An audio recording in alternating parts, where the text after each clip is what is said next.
Big boss హౌస్లో అడుగుపెట్టే కంటెస్టెంట్స్కి కొంతమందికి ప్లస్ అవుతుంది, కొంతమందికి మైనస్ అవుతూ ఉంటుంది. ఇక ఇందులో భాగంగానే ఎక్కువగా మైనస్ అయ్యేది ఆడవాళ్ళకనే చెప్పాలి. ఇక అసలు విషయానికి వస్తే బిగ్ బాస్ హౌస్లో అడుగుపెట్టిన సోనియాకి అడుగుపెట్టిన రెండో వారమే ఫుల్ నెగిటివ్ అనేది స్టార్ట్ అయింది. ఈ అమ్మడు చేసిన ప్రవర్తన కూడా దాదాపు అలాగే ఉంది. ఇక లైవ్లో ఒక సంఘటన చోటు చేసుకుంది.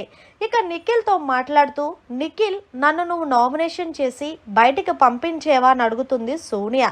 అయితే నిఖిల్ అంటున్నాడు, అలా ఎలా పంపించేస్తానో చెప్పు, నువ్వు వెళ్ళిపోతే నేనేమైపోవాలి, నీ గైడెన్స్ నాకు చాలా ముఖ్యమని నిన్న నాగార్జున గారు ఎదురుగుంటే చెప్పావుగా, మళ్ళీ ఇప్పుడు ఇంతలో నువ్వు నన్ను నామినేషన్ చెయ్యి నేను బయటికి వెళ్ళిపోతాను అని ఎలా అంటావంటే, నువ్వు ఎక్స్ట్రాలు చెయ్యకు, నిజంగానే నాకు హౌస్లో ఉండాలనిపించట్లేదు.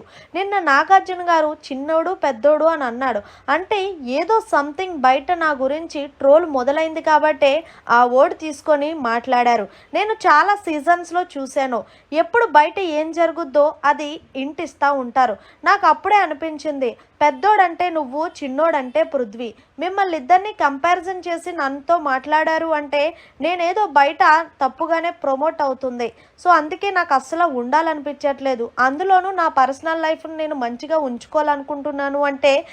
ఇంతలో నిఖిల్ సోనియాకి అదిరిపోయే కౌంటర్ ఇచ్చాడు. జీవితంలో చాలా జరుగుతూ ఉంటాయి, అలాగే నిన్ను చేసుకోబోయే అబ్బాయి కానీ జనాలు కానీ నువ్వు ఉండే తీరు బట్టే వాళ్ళకి అర్థం కావాలి.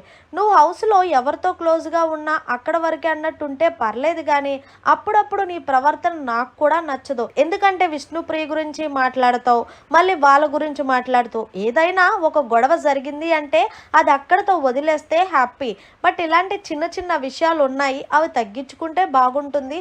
అలా ఏముండదు, నువ్వేం కంగారు పడకు.